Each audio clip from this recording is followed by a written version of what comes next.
Extreme Trends presents Cop Tows broken truck where homeless couple lives. When they asked for it back, he did this. Before we get on with the video, make sure to subscribe to the channel for more inspiring and heartwarming stories like this one. Ring the notification bell to get notified whenever a new video is up, and comment "I subscribed" for a chance to get a shout out from us in our next video. Men and women from law enforcement usually draw a lot of flack from people, and that's because they are often portrayed in a bad light. Of course, while it's true that not all officers are good, the fact is not all officers are bad either, but because of a select few, they are all being judged negatively. Some cops would even get out of their way just to help those in need, just like Sherry Duran deputy Paul Siska. It was days before Thanksgiving. The days are getting colder by the second and people are getting ready for their Thanksgiving dinner. There was a feeling of happiness in the air. It was that day that Sherry Duran, a school resource officer in Adams County, Colorado, was alerted to a suspicious vehicle parked by a neighborhood. It was not the first time Sherry received a call for a suspicious vehicle, so she thought it would be just another routine investigation where she would see the vehicle, ask the driver why he is hanging out there, and maybe send them on their way.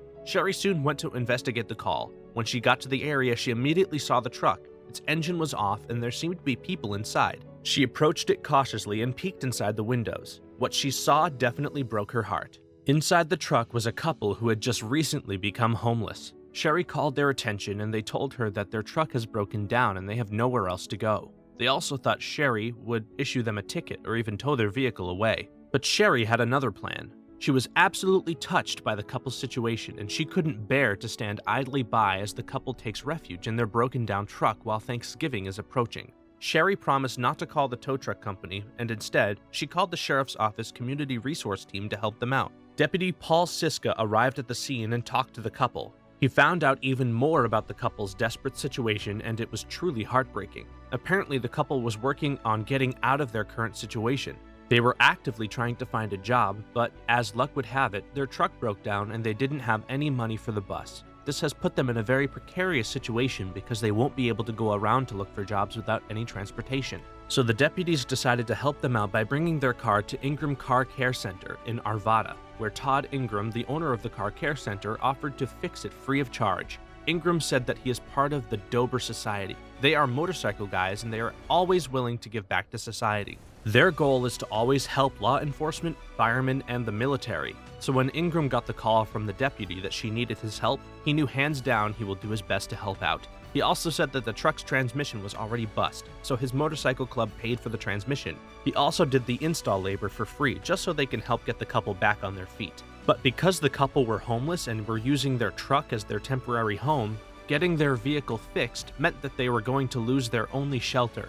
And so the deputies helped them out in that department as well. What they did was they called around to different organizations, and they all lined up a hotel for 6 nights, meals, and bus passes. Nonprofit organizations Let Your Light Shine Colorado and Facing Homelessness Denver have agreed to help the couple. Deputy Siska said that the organizations were so kind in helping them out with the bus passes because their truck was getting fixed.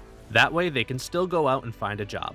The couple did not want to be interviewed, but they were most appreciative to everyone who went out of their way to help them. They are also showing their appreciation by making the most of this second chance. After the whole dilemma, Deputy Siska still keeps in touch with the couple. He says that Leon has already found a job, but he's still looking for another one to make ends meet. Despite what they went through, Leon is still happy, and especially now that things are going the way he needs them to keep his family afloat. Although police officers are sometimes seen as villains, it's important to know that there are cops out there who are willing to extend a helping hand if you need it. So don't let the mistakes of bad cops blind you from the kindness of good ones. Did you like this story? Like and share this video if you did. Also, you can click one of the 2 videos on your screen for another inspiring story. Thanks for watching.